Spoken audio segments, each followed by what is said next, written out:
chapter 15. Genesis chapter 15, beginning at verse 12. And we'll read verses 12 through 14. Genesis 15, 12 through 14. As that comes up on the screen, can we stand together as we share this word? Amen. I want to welcome those who are watching live on Facebook and YouTube as well. And thank God for those who will hear this on the radio on Saturday. It says, as the sun was setting, Abram fell into a deep sleep, and a thick and dreadful darkness came over him. Then the Lord said to him, know for certain, your descendants will be strangers in a country not their own. They will be enslaved and mistreated for 400 years. But I will punish the nation they serve as slaves, and afterward they will come out with great possessions. May God bless his word. You may be seated. This is at least the third time I've preached this sermon. The first time I preached it, I entitled it 6 More Years. The next time I preached it, I entitled it 5 More Years. Then the third time I preached it, it was called 4 More Years. So this actually makes the 4th time I've preached it, because now it's called 3 More Years. 3 more years. God gives preachers different gifts. He gives them different messages. He gives them what he wants them to say. For Noah, I don't know exactly what his sermon was, but it says he was a preacher of righteousness. And some said it took him 120 years to build an ark. I would imagine that probably what Noah was preaching was, you better get right, because it's gonna rain. He gives his prophets messages, and they don't have to come every week with a brand new sermon. They got one sermon, and they preach it until people get right. For Jonah, God gave him a sermon. I need you to go to Nineveh and tell them they got 40 days to get their lives in order. Of course, Jonah got on a boat headed the wrong way, running away from God, but God was able to turn him around and get him right back on track. The other day, having breakfast at the Waffle House on the corner of Springfield Pike and I guess Glendale Milford, and I sat down to have breakfast, and a young lady came in that I know. She had just finished 3rd shift at what used to be Hillcrest. I don't know what it's called now. And we sat down and began to talk, and she said, how did it get this way? She was talking about the rise of Donald Trump, the rise of white nationalism, and I think it was just after some white nationalists had a mini convention in a hotel, and they were doing the Hitler sign, Heil Trump, and she questioned me. She said, how did it get this way? And I quickly reminded her that it got that way because we fell asleep. We fell asleep. And Jesus said, look, I told a man one day to go out and plant some wheat, and he went out and planted wheat, but while they were sleeping, somebody else came in and planted tares among the wheat because we fell asleep. So I reminded her of Jonah, that God says, look, this is the direction I need you to go. This is what I need you to say. And Jonah, instead of going the way God wanted him to go, got on a boat in the opposite direction, fell asleep in the hull of the boat. God began to sink the boat. And it took a heathen slave captain to go wake up the prophet of God and say, how can you sleep at a time like this? So I told her, I don't know Donald Trump personally. I don't need to know him personally. I don't know, even if he does a good job for the next 3 years or a poor job for the next 3 years, he may just be the wake-up call to the sleeping church of Jesus Christ, that too many of them have fallen asleep on the boat headed in the wrong direction. And while we're asleep, headed in the wrong direction, the boat is capsizing. And so God has to send somebody to wake up his own people and say, how can you sleep at a time like this? So God gives his prophets messages. This sermon I've preached now, I guess, the fourth time, and I'll be preaching it up until the year 2019. Why 2019? Because if you look at the text, this prophetic word of God to Abraham, he says, Abraham, your people are going to be strangers in a country not their own. Now, what I believe in, and I have reason to believe in, is that Scripture has something called dual fulfillment of prophecy. In other words, what you just read, which may equate to Israel's situation, also equates to your situation. You will be strangers in a land not your own. Now, let me break that down for some of you sitting here saying, well, I was born here, Reverend. I'm born and raised in America. I don't care how long you've been here. You still feel like a stranger in your own land. You got to be honest with yourself. You still feel like a stranger in your own land. You got more fear of being pulled over by a police officer than other folk have, just by the virtue of the color of your skin. You get still mistreated more than other folk have. Matter of fact, you've been mistreated more than anybody in this country except the Native Americans. So don't act like this is your land. Yeah, you're born here. Yeah, you're raised here. Yeah, you ain't going nowhere. I understand that. But you still wake up every day with that black face on. You still wake up every day understanding that there are people that if they could, they would wipe you out. He said, you will be strangers in a land not your own. You will be mistreated and enslaved. That's what the text said. Strangers in a land not your own. Mistreated and enslaved for 400 years. Why do I keep preaching this same sermon for years now? It's because that 400-year period jumped out at me. The first 20 Africans, young people sitting behind me and in front of me, just so you know, the first 20 Africans were brought to America on a Dutch slave ship called the Man of War. The first 20 who were brought here to be slaves were brought here in 1619. The year 1619, the first 20 were brought here on a Dutch slave ship called the Man of War. They were brought here to be enslaved. They were picked here first. They were brought here first to pick tobacco. But then all of a sudden, cotton became king. And Europe and Britain wanted all the cotton they could get. Because remember, in 1619, we were not the United States of America. We were still under British rule.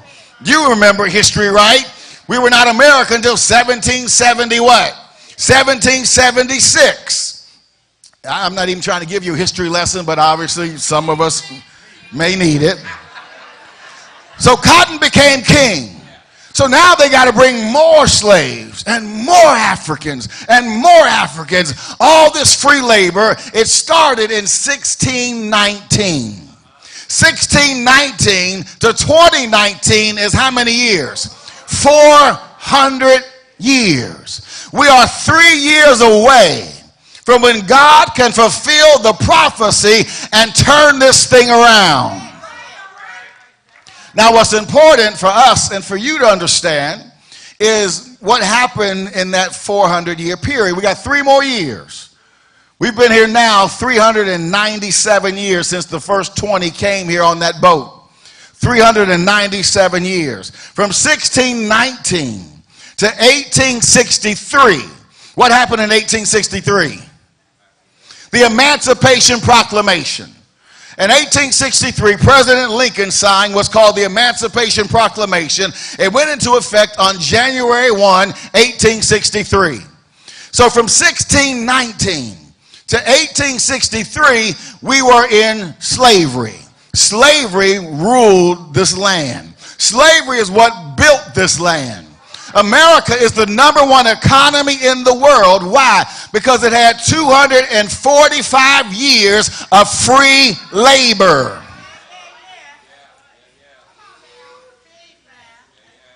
For the first 245 years, your ancestors were in slavery, in bondage. For the first 245 years, 1619 to 1863, 244 years. If you count those in Texas, it's 245 because Texas got it late. That's why we got the thing called Juneteenth, when they finally figured out that slavery was over. From 1863 to 1964, which is the passage of the Civil Rights Act, we had to deal with Jim Crow segregation. The first 240-something years, we just fought to be free. But even in that time, guess what? God was raising up some great people. Even in the midst of slavery, God was raising up some Nat Turners and some Denmark Veseys and some Harriet Tubmans and some Sojourner Truths. God was still putting something in the hearts of the black people who were being subjugated, that they were going to rise up. 244 years of slavery and then 101 years of segregation. That's 350 years. The first 350 years were either spent in slavery or segregation, fighting to be free or fighting for equality. Now remember, we've only been here 397. The first 345 spent just trying to be free. We only been here 397. There's 52 years from 1964 to now. But even in segregation, God was raising up prophets. Malcolm and Martin and Medgar, Ella Baker, Fannie Lou Hamer. God was still raising up prophets. And during that time, as a people, we were building things. They didn't want us in their stores. They didn't want us drinking out of their water fountains. They didn't want us in their schools. They had all this segregation. You know what we did? We built our own.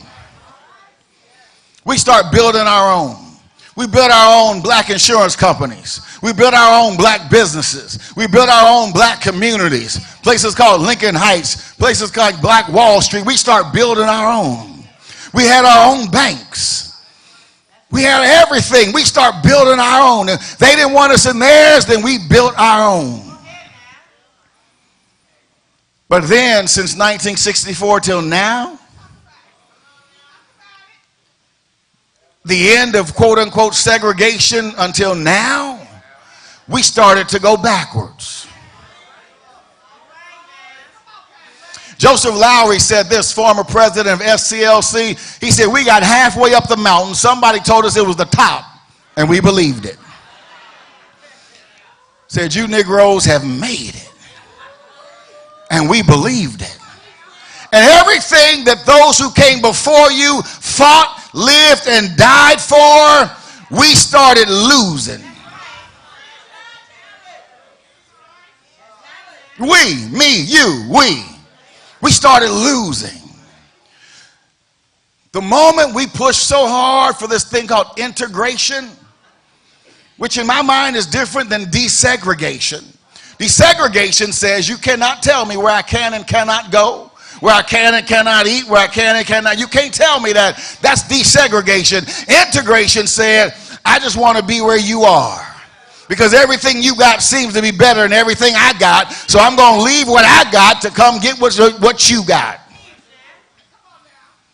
So our schools suffered. Our businesses suffered. Our communities suffered. And we ended up with a whole lot of black folk who got that degrees and education. We got more doctors and lawyers and preachers and teachers and all that stuff. And yet what we created was segregation among ourselves. Among our own people. So we got this class of black folk, but we got a growing class of those dealing with poverty, and yet you are all still black. Because when the cop pulls you over or when the bank denies your loan, they ain't asking what class of black person you are.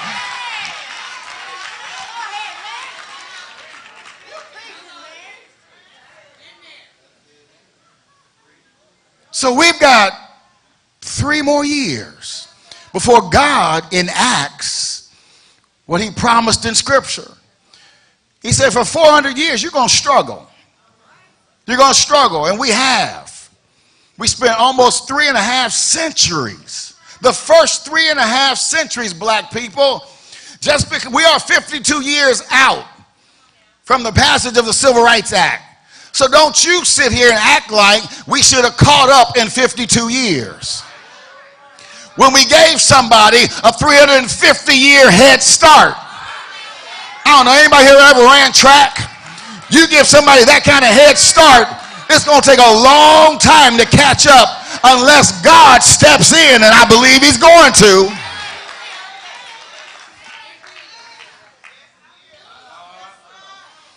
But why do I preach this? And I preach this not just to black people, I preach this to white people too, but I really preach it to black people because we need to wake up. We need to wake up. Coming out of 1964, the passage of the Civil Rights Act, when we should have been taking off and doing great things, we started going backwards.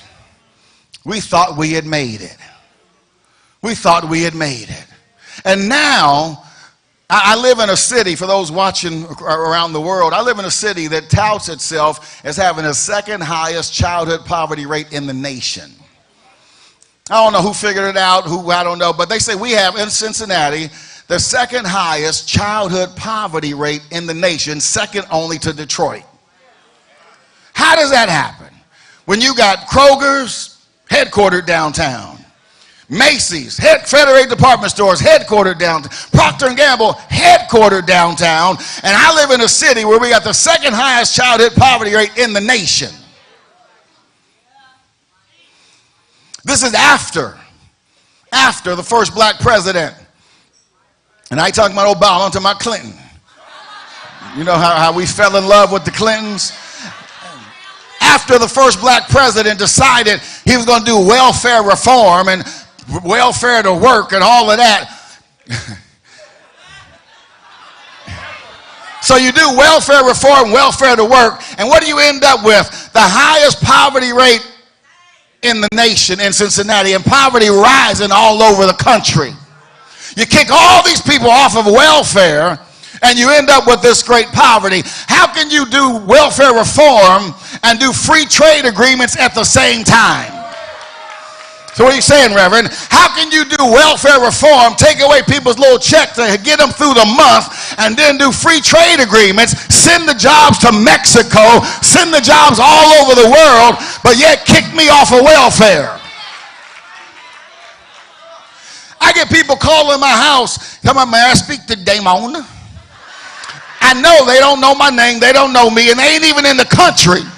But they're doing what people in the country can do, but they're in India calling me in America trying to sell me something or trying to tell me I owe them some money.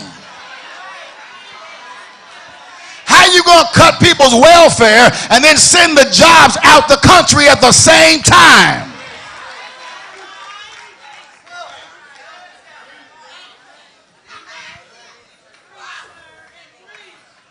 I never understood welfare reform. I remember when they cut GA, General Assistance. General Assistance went to the brothers who couldn't get a job, who were struggling, and it wasn't nothing but a little check. I mean, it was enough, $125. It was just enough to get you through. Testimony right here. Testimony. It was just a little something, but they cut their money. I remember, some of you remember when they used to call check day Mother's Day, and the check would come, and the father in the house, the man in the house, had to leave the house because you wasn't allowed to have a man in the house. I remember when they used to come by, the caseworker, social worker, you'd have to hide the television, cover it up because they didn't want you to have nothing, and they start taking away poor people's help. I never understood that. Because when the check comes, all we do is spend it to stimulate the economy. You get your money back. So now, where we are, after all of that big talk, welfare reform, people need to go to work. Well, you let the jobs skate out the country. And now we got more poverty than we've ever had. All this happened in the last 52 years. In the last 52 years, since 1964, the prison population in America is the #1 jailer in the world. We went from 300,000 people to 2.3 million in American prisons, and guess what? Over 50% of them look like me. For those who want to tell me, Reverend, I don't think it's about race anymore. It's more now about class. Now, you got to sell that to somebody else. You can't sell that to me. It's always been about race. From 1619 to 1863, it was clearly about race. From 1863 to 1964, it was clearly about race. As a matter of fact, you had signs up that said colored, white. It was clearly about race. And from 1964 till now, it is still about race. Yes, class has something to do with it, but if you're poor, you're poor. But if you're black and poor, it's still about race. That's why if you snort some coke and get caught, you get this much time. If you turn it into rock and smoke it, you get this much time. Why? Because the majority of white people were snorting it. The majority of black folk was smoking it. And until President Obama came in and started to change that, they were locking black folk up for way more time than white folk. It is still about race. That's why when crack cocaine was ravaging the community, it was all just a criminal justice issue. We need more cops to arrest more people and lock them up. It wasn't a health issue. But when heroin struck, now it's a health issue. Don't lock them up. Get them some help. Who was out there helping people on crack cocaine? Nobody. Sell that class argument to somebody else. Sell that to somebody else. And I've told you, black folk, we are complicit in that crack problem. And we got to do better next time. We are complicit. And part of our complicity is based on and embedded in our own self-hate that's been embedded in us. Because when crack cocaine was ravaging the black community, instead of us stepping up to help, we called them names. Crackhead, crack baby, crack hoe, dope fiend. We made jokes about them. We dogged them out. We talked about them. I ran into a white father whose son died from heroin, and he is out here every day trying to make sure nobody else dies from heroin. They don't call their kids names when they die from drugs, but we did this. We are complicit.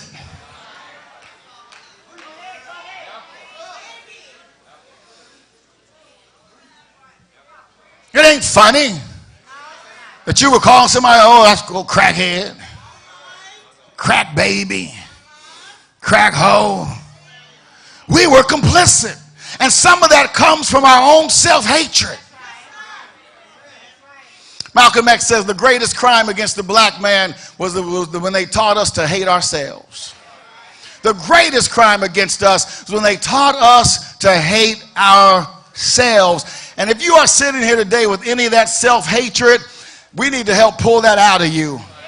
You need to understand you are fearfully and wonderfully made. You are not a mistake. Black is still beautiful. Black is still proud. God made you the way you are because he knows that you can handle it.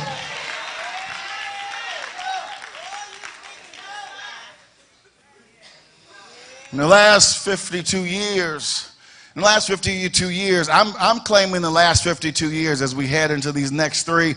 I'm claiming the last 52 as our period in the wilderness. I'm claiming that as our wilderness period. When the children of Israel came out of Egyptian bondage, and they should have been able to walk over into the promised land, but instead of getting into the promised land God had promised them, they ended up walking in circles for 40 years. I'm claiming these last 52 and these next 3 as our wilderness period. Because I'm expecting us to learn from Israel's mistake. If God is going to give us emancipation in 2019 after 400 years of struggling in this country, I don't want to walk another 40 in circles when we've already spent our time in walking in circles. We need to be ready. We need to be ready. We need to be ready to take back our community, rebuild our communities. Everybody's got to kick in. Everybody's got to put something on the line, because that's what it's going to take. I'm in meetings all day, every day. I told Miss Kathy the other day, I said, no more meetings for the rest of the year, because you meted me out. But I'm still doing it. I'm in meetings, and people are talking, Raymond, you know what we need is a black bank. We need a black bank so black people can put their money in the black bank. I said, okay, that sounds cool, sounds good. I said, but now you remember we used to have black banks. We used to have black banks. Matter of fact, we used to have a black bank right here in this city. And you know who started the black bank? A black preacher by the name of L.V. Booth. Started the Hamilton County State Bank right here in this city. You know who didn't support it? Black people. You know who else didn't support it? Black churches. Black churches. After the black bank started by L.V. Booth, there was a black credit union in Avondale. Know who started it? Black preachers. Baptist Ministers Conference, Avondale Credit Union. Right up there in the town center that is owned and controlled by black folk. You know who didn't support the credit union? Black people. Who else didn't support it? Black churches.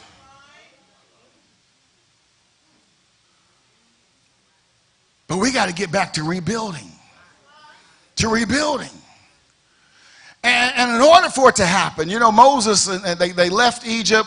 They got to the promised land. It's like the promised land is where I'm standing, and it's right here. All they had to do was just step over into the promised land. And Moses made what I guess, I don't know if it was a mistake or not, but he sent 12 people to go over there, said, go over there and check it out, come back and tell us what you see. He says, they called them spies. He sent 12 spies, go check it out, tell me what you see. They came back and said, it's everything God said it is. It's awesome. It's everything. Everything. But then 10 of them said, but we can't do it. We can't do it. It's everything, but we can't do it. I sit in meetings after meetings after meetings, and I hear that voice. Reverend, I know what you're saying, and Damon, you're right, but we can't do it. Why can't we do it? Because you know black folk ain't going to stick together. This is what they say about you. This is what they say about us. This is in the leadership meeting, quote unquote leadership meeting. Reverend, that's a good idea, but you know our folk ain't going to support it. This is in the preacher meeting. This is how they talk. This is what they say. This is what they say. I don't know if I'm telling on them or not. This is how they talk. Doc, you know, my Negroes ain't going to go for that. That's what they say. And the great idea dies right in the meeting. It don't even get to you. It dies in the meeting. Black folk ain't going to stick together. Well, who going to watch the money?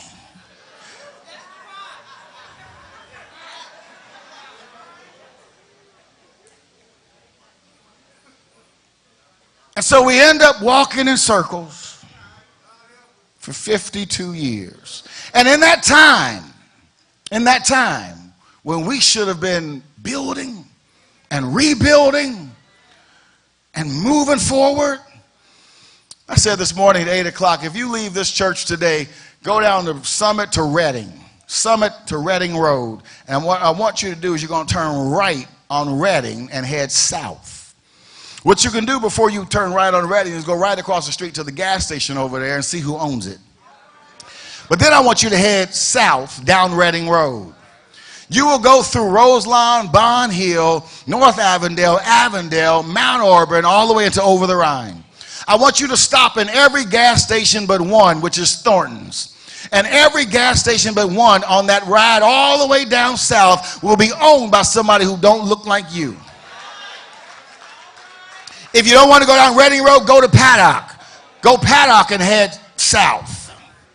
When you hit Paddock, when you get past the college and all of that, there's two stores across the street from each other. Go on either one of them and nobody looks like you own it. Go a little further, there's a gas station on the left. The person there don't look like you. Get down to Reading, the Paddock in Tennessee. There's two gas stations and neither one of them owned by somebody who looks like you. Every last one is owned by somebody from the Arab community. Now, the problem with that is not the Arab community. I ain't mad at them. The problem is they're surrounded by 99% black folk. You just went through Roselawn, Bond Hill, a piece of North Avondale, Mount Auburn, into Over the Rhine, and you own nothing.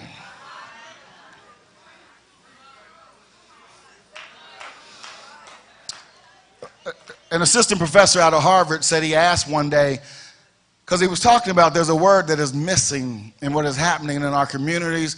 He said the word we've taken out is called exploitation, because it is not all our doing.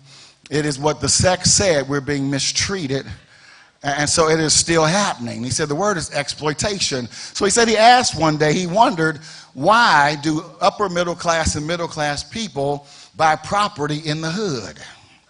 Why exactly? Was that Jose? Jose said that. That's where the money is. They buy property in the hood. And he asked this white guy, he said, why do you guys? He said, because the hood is good. There's money down there. There's money down there. And so these people who own the gas stations and the Hooks Fish and all this stuff, they leave the hood every day with a pocket full of your dollars. Every day. There's money selling Swisher Sweets and whatever whatever. Because people go in there all day long. All day long. Surrounded by black folk. Roselawn, predominantly black. Bond Hill, predominantly black. Avondale, Mount Auburn. Get to the bottom of Liberty. And we've been walking in circles. So what we have to do now is wake up, get our minds right, our hearts right, and get ready for God turning this thing around. It's all right to be a doctor and a lawyer and all that stuff, and that's good. We push education, go get your college degrees, and all that's great. But there's some other money out here to be made. There's some other ways to live out here. You can get you a trade. You can buy up some of these empty 4 families on Summit Road. And if you can't do it yourself, get 3 or 4 people together and let's start rebuilding our community. Because if you own it, you can put your own people to work. Because when I go in these stores, I don't see a whole lot of us working. I see their whole family working, but not a whole lot of us.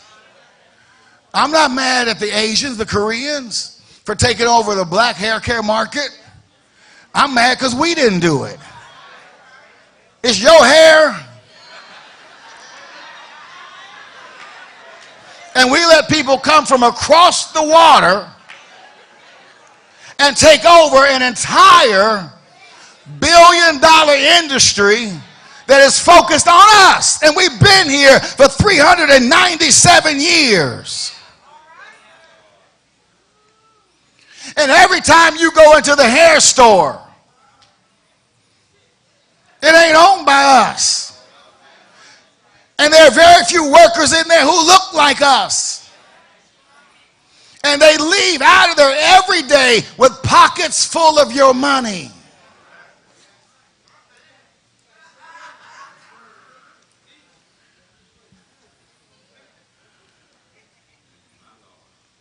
So God, if we got to wait 3 more years, if Donald Trump is the wake-up call, it's all right. We've come this far. We made it this far. Your foreparents would have longed to see the day to be this close for their children, their grand and great-great-great-great-grandchildren to finally get that equality. For God to finally turn things around. For God to be and rescue us from this pain and suffering we've been through. But in order for it to happen, you got to get your mind right. You got to get your mind right. You didn't make it unless we all made it. You haven't made it until we all make it. My Jewish friends, it was interesting. And this is what we have to get to as a people. We used to be there, but we got to get back there. I didn't know. I had a meeting with some Jewish friends the other day here in the church, and they said, I didn't know that they built the Jewish hospital because Jewish doctors were not allowed to work in other hospitals. Other hospitals would not allow Jewish doctors to work there. So they built Jewish hospital. I said, wow, I didn't know that. It was before my time. When I was born, Jewish hospital was already in Avondale on Burnett. I just figured that was it. So no, Damon, we built it because they wouldn't let Jewish workers or Jewish doctors work in hospitals. But what I really love about it is they built the hospital and they called it what? Jewish Hospital. I'm like, man, no shame in your game at all, is it? I said, no, it's Jewish Hospital. If you don't like it, that's it. It's Jewish Hospital. And this place here used to be the old Jewish Community Center. If you go out there and look in that swimming pool out back, the letters are still there, JCC, Jewish Community Center. I'm like, okay, I'm learning from y'all. Because we need to be proud enough, too, to say this is for us, by us, for black people. It's for black people. Now, you know who gets shook up more than anybody over there? Black people. Can white people come? Sure. Just like black people can go to Jewish hospital. But when you go, you know it's Jewish hospital. Yeah, this is for us, by us. It's for black people to grow. So black people to love each other, to help each other. So they built Jewish hospital and then they sold it. I know you didn't know that. They sold it. And the proceeds of the sale, guess what? Can only be used for Jewish interest. I'm like, you guys are gangster. You are a gangster. The proceeds of the sale of Jewish hospital can only be used for Jewish interest.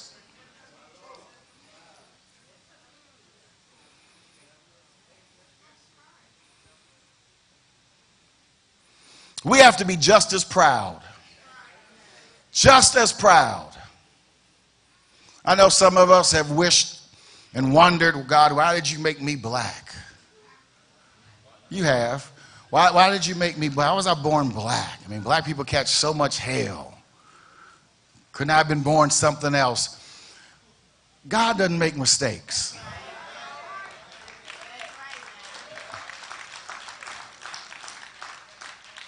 And we are as gifted as anybody else on this planet.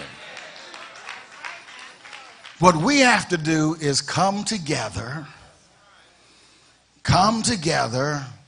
for the sake of the collective. This is not about individual rugged individualism, where everybody pulls himself up by their bootstraps. That ain't how we ever made it. We made it by everybody working together. Because some people didn't have bootstraps. We helped each other. So he says in 3 years, we've been here 397 years. You are blessed. You are a blessed generation, because if God allows you to live, you can march over into that new reality that those who came before us fought for and died for and bled for. They didn't fight, bleed, and die so you could lose every game they ever fought for. They didn't fight, bleed, and die to build black institutions and black schools and black businesses so you can let them all just waste away.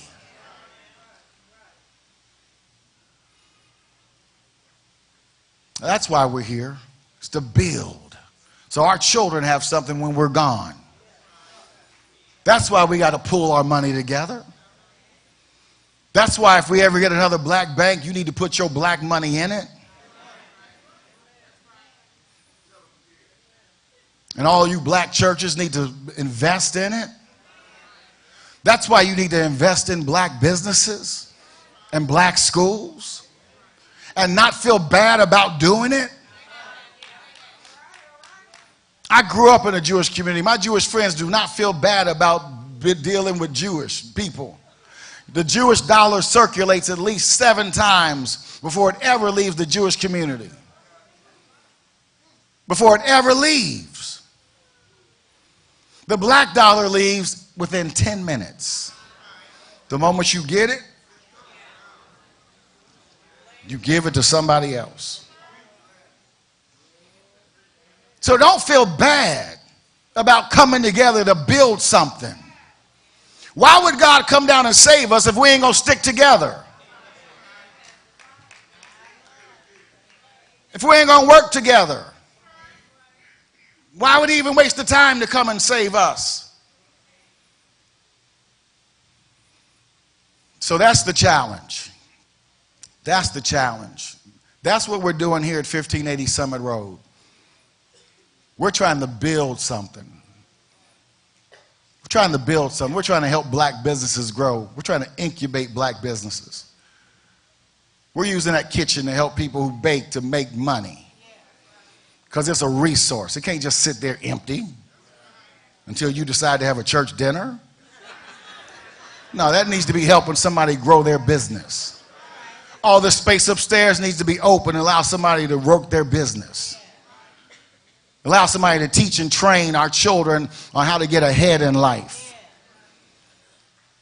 All of that land out there needs to be growing food so people can have stuff to eat. That's what we're here to do. Do we preach Jesus? Yes. Do we save souls? Yes. If I save your soul and you die tomorrow, you're on your way to heaven. If I save your soul and you can't get a job, then you're saved and hungry.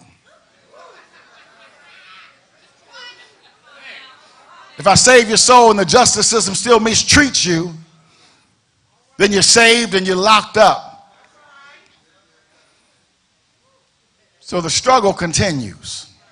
So if you're looking to be part of a church that is about our forward progress, because the Church of Jesus Christ has fallen asleep. We used to lead the way. We led the struggle. Struggle against slavery and apartheid, the church led it. But now we act like ain't no more struggle. You know where that's most evident? In the songs we sing today in church. Ain't no songs about the struggle. Everything is just praise. Everything is so sweet. Sandra Bland is dead. Trayvon is dead. I can call the roll. Everything ain't sweet. We got children out here living in poverty, going to bed hungry. Everything ain't sweet.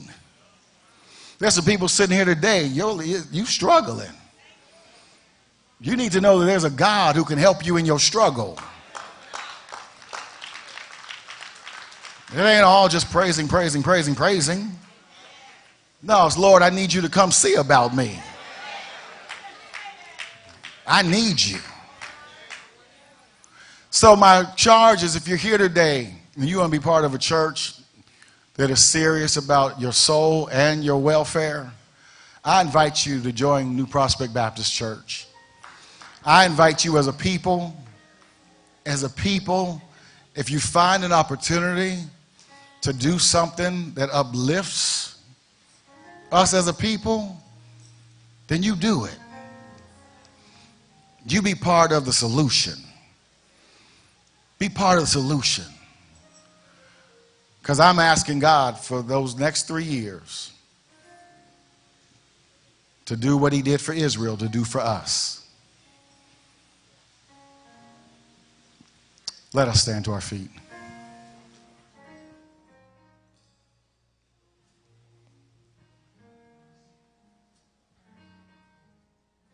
For those who are asking, well, what can I do? One thing you can do is join the New Prospect Baptist Church and be part of the solution. If you've never given your life to Christ, you can do that because he saves. So all you have to do now is walk down one of these aisles and come. Walk down an aisle and come to join the church. Walk down an aisle to come to join up with Jesus Christ. God bless you. Here comes one right now. Wherever you are.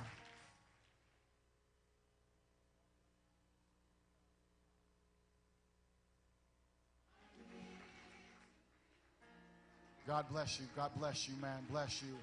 You can walk down the aisle to come. God bless you, young brothers.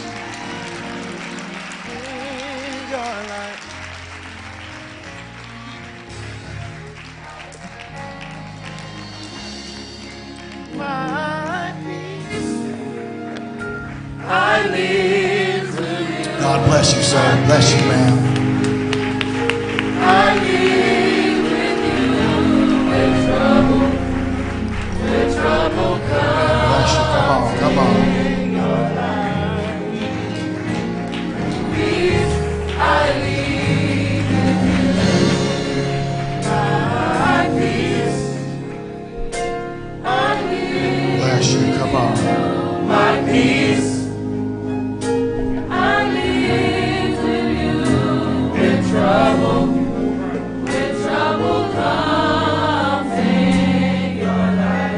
Is there another today that would love to come? Peace, I live with you. My peace, I give to you. My peace, I live with you. When trouble comes in your life, peace, I live.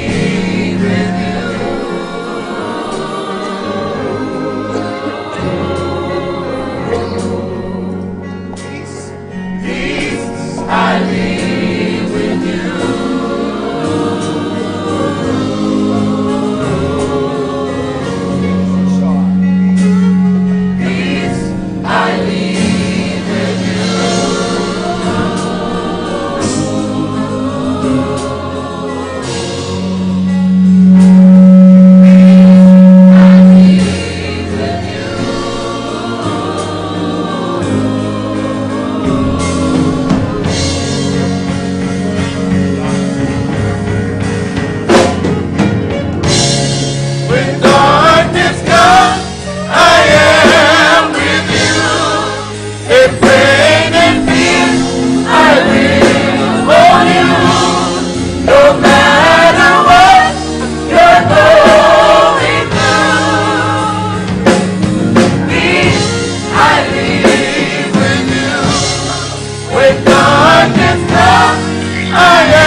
Again, to those who may be asking, well, Reverend, what can I do? One of the greatest things you can do is become a member of this community, of this church. Second thing you can do is use your gift, use your talent to teach and train and help somebody else. I met today with Brother Terry Sherman, one of our members, and Terrell Moore, who's working with our youth. And I have a vision of starting a Roselawn Youth Council. And I met with these brothers because I really need men to be a part of that. And let me tell you how good God is. I think yesterday, well, what's today? Friday. The $25,000 check to help people start the Roselawn Youth Council. That's how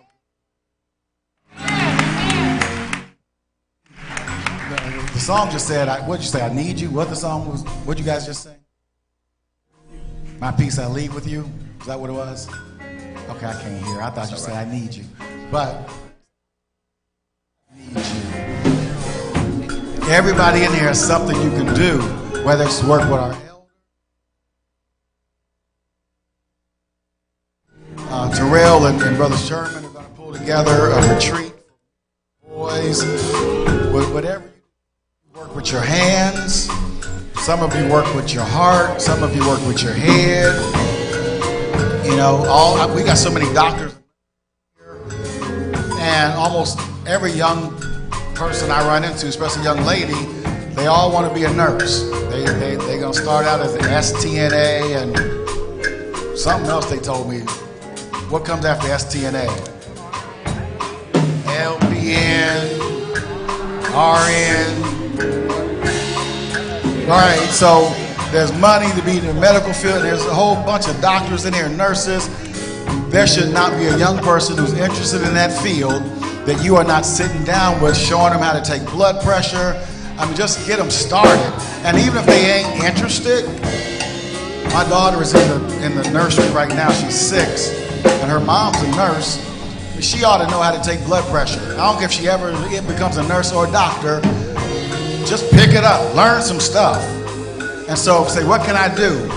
Do what you do and share it with somebody else. Do what you do to make a difference and share it with somebody else. Pastor Wilson is standing right here. He's executive pastor of our church. You can funnel that through him. Pastor, this is who I am, this is what I do. Put me to work. Put me to work. This is what I do. I work for probation. I work for whoever. This is what I know. The other day I checked my credit score. My credit score was like whatever the lowest is. That's what I was. Because I didn't, you know, I ain't had no money. I wasn't paying nobody. And Brother Barry Johnson, Barry, stand up.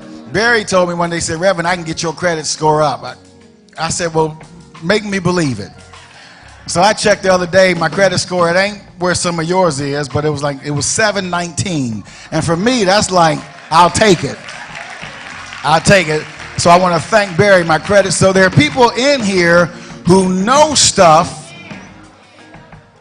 that can help you, that we can help each other, because we got to work together. For these next 3 years, if we start coming together, and when God delivers, we're going to take off. We're going to take off.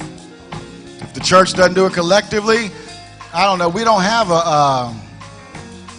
an investment group in this church. I don't know why not. It seems like some of y'all ought to get together and sit down with some investment people and put in your $5, $10 a week and start. I mean, there ought to be an investment club. Somebody asked me this morning, he said, Reverend, why don't we have a credit union in our church? I'm like, we can. It ain't that hard. We're big enough. Churches used to have credit unions. So let's go. Let's go. Give God praise for these sitting on the front row. Sister Sharon White. Sharon, stand up. This is Rob's wife coming under a Christian experience. Amen. I know Rob is happy. Amen. Sharon, you guys have been married how long now? 9 years. She's been coming here for 9 years. And she just now joined. Sharon, we love you. God bless you. Antonio Weather, stand up. Antonio's coming. Christian experience, welcome, Antonio. Amen. Darnay Cruz. Darnay, God bless you, man. Christian Experience, welcome. Dale Williams. There's Dale. God bless you, sir. God bless you. Christian Experience, welcome. Welcome. Gary Berry. Gary's coming. God bless you, Gary. Christian Experience, welcome. Kevin. Stand up, Kevin. Kevin's coming home. Welcome home, Kevin. Amen.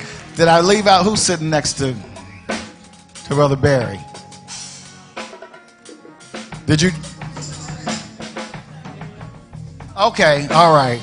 God bless you to each of you. We thank God for you. Young men, young women, brother with some wisdom on him, some gray hair on the beard.